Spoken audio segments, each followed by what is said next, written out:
I'm Mara Webster with In Creative Company, and today I'm excited to be talking about what is genuinely one of my favorite movies of the year with writer and director Josh Margolin and cast members June Squibb and Fred Hechinger. And Josh, starting with you, I love the way that the film builds tension and comedy, but it does so in a way that it's always driven by character. So you have Thelma as this central character, and you build all the kind of like boundaries and elements of her world, and then you find how to break expectations within this for comedy and tension. And so I was just curious how you set about doing that in the script writing and directing process. Oh, thank you. I'm really glad it felt that way. That was that balance was always really important to me from the start.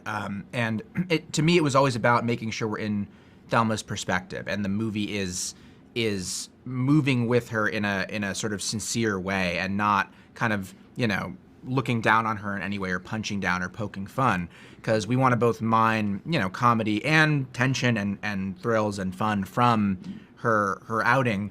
But we don't want to lose a sense of reality. And like you're saying, I think it was really important that all of that felt really, really grounded in character and grounded in sort of her grit and her single-mindedness. And I think that allowed us to escalate kind of step by step so that we could really follow her along that journey. And I think, it came down to trying to protect that tone and make sure that was always a big piece of the puzzle.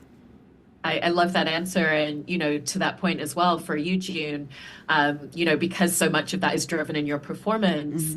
I love the conversation that she has with her friend about, having lived with her parents until she got married, and then her husband only passed away a couple of years ago.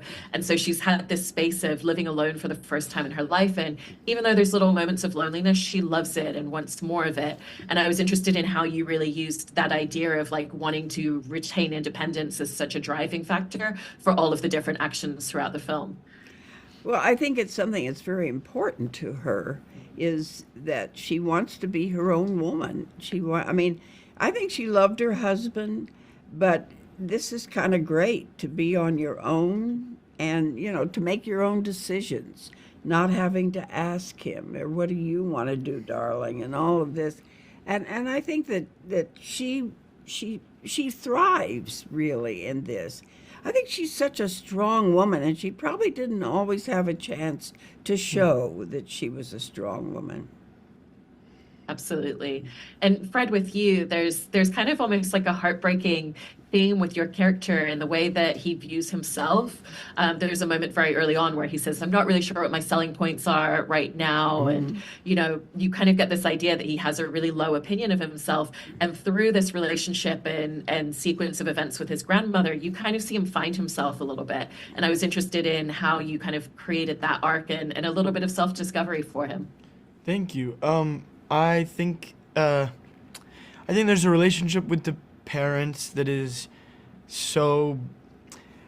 I think there's a lot of like approval and specialness that's put onto him, but that's also wrapped with a lot of anxiety and like, you're only special if you do this thing absolutely perfectly, and if you don't do it you're the only person that can save the world, but you're also the only person that can destroy it, and it's like just kind of very intense all on you thing. And I think a way for Danny to deal with that is to sort of put himself down and to create a lower opinion of himself, to create some sense of control or at least equilibrium. But the relationship between Thelma is one of such genuine support, but also understanding and connection. So I feel that Thelma really trusts him, and also trusts him in the way of letting him mess up, and that's okay too.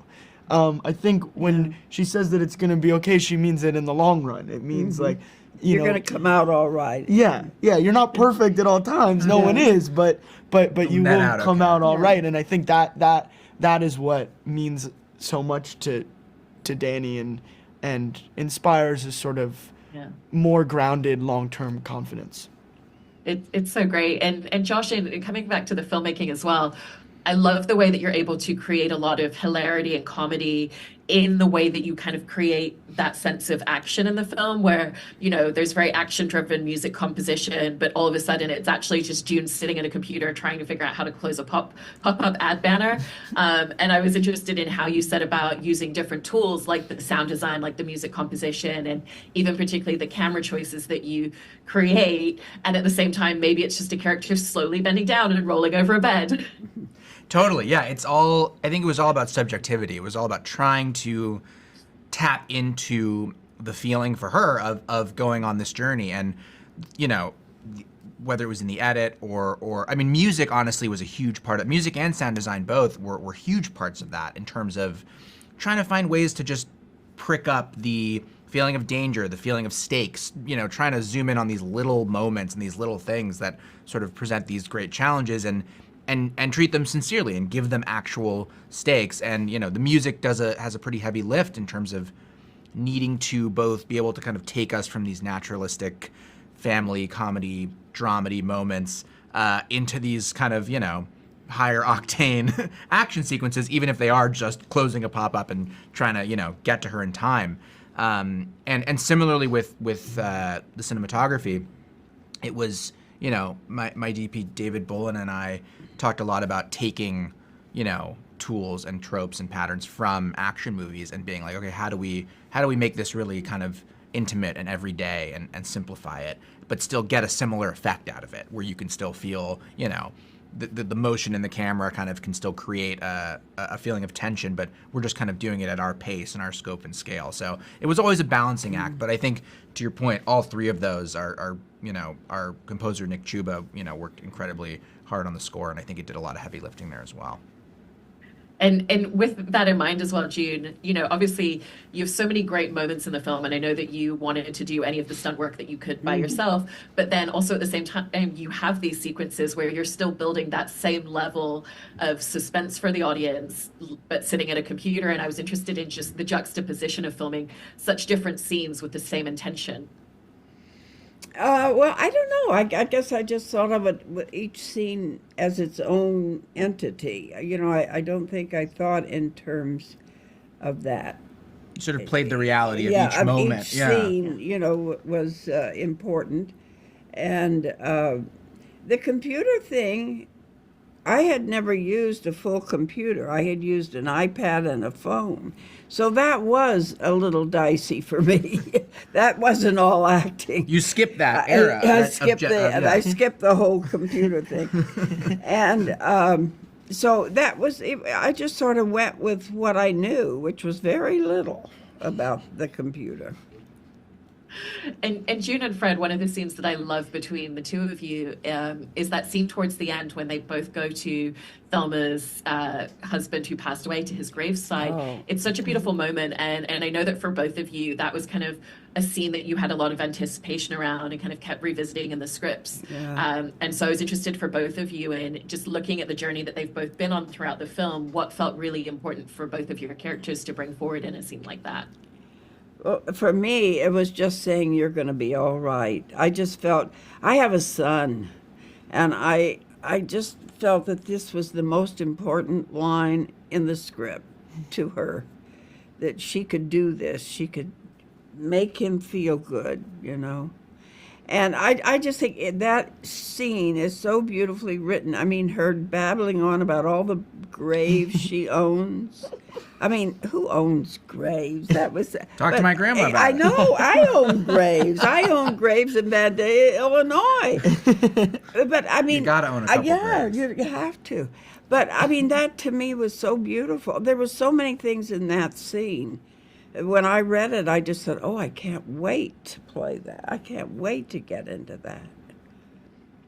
Me too. And for you, Fred? Yeah, I felt the same way. That was our They favorite beautifully scene. did. As soon as we started reading the script, we realized we had the same favorite scene. I think it's a lot of things are said in that scene that at least my character is trying to say throughout, and I think we reach a point of honesty that where we can really just you know, say things flat out, and yeah, and being able to hear that from her and actually take that in goes the long way for Danny, I think. So yeah. I love that. And with that scene for you, Josh, was that something, you know, obviously this is a really personal film with, you know, June's character being based on your grandmother. Was that a conversation that was something along the lines of things that you had talked about together, or was it an idea of a conversation that you would have loved to have had at that point when you wrote it? You know, I had a version of that conversation, not exactly what's in the movie, but it was something on my mind. You know, when I was, I think, literally going with my grandma to visit my grandpa's gravesite, and I don't remember anymore exactly what I said, but I did have some impulse or some feeling to just make sure I said to her how much she meant to me and that I loved her and that was just important to say. And so it was sort of pulled from a real moment to a degree, but also kind of, you know, to Fred's point and to June's point too, it really is the moment the whole movie is building to. The whole rest of the movie is sort of that thought unexpressed. And that's why everybody's doing everything they're doing. And then they finally get to a point where they're able to just kind of simply say that to each other. And in saying that to each other, they kind of give up a little bit of control, especially for Daniel. He gives up a little bit of control about what he thinks he can and can't prevent in her life and in his own. Yeah.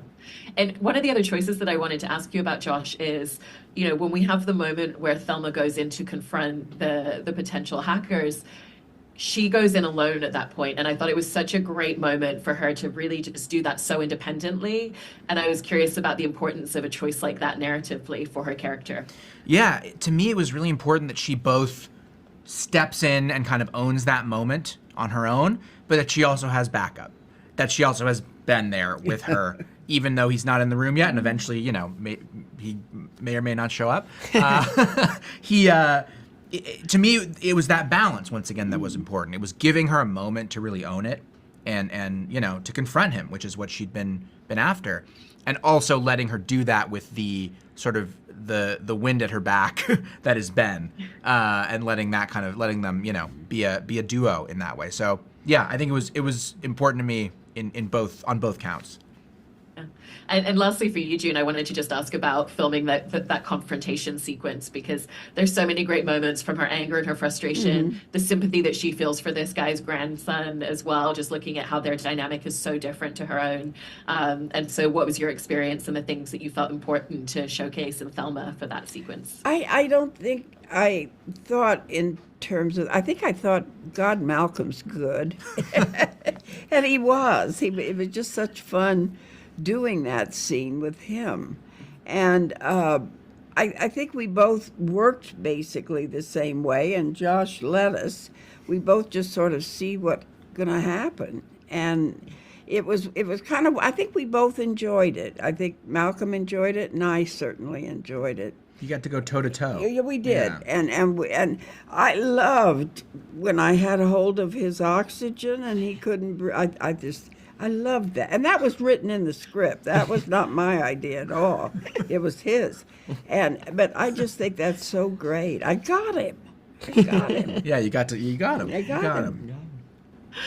I love all of the details in it, and all of the performances are so wonderful as well. So congratulations on an incredible film, and thank you so much. Thank you. Thank Thank you. you. Nice to meet you.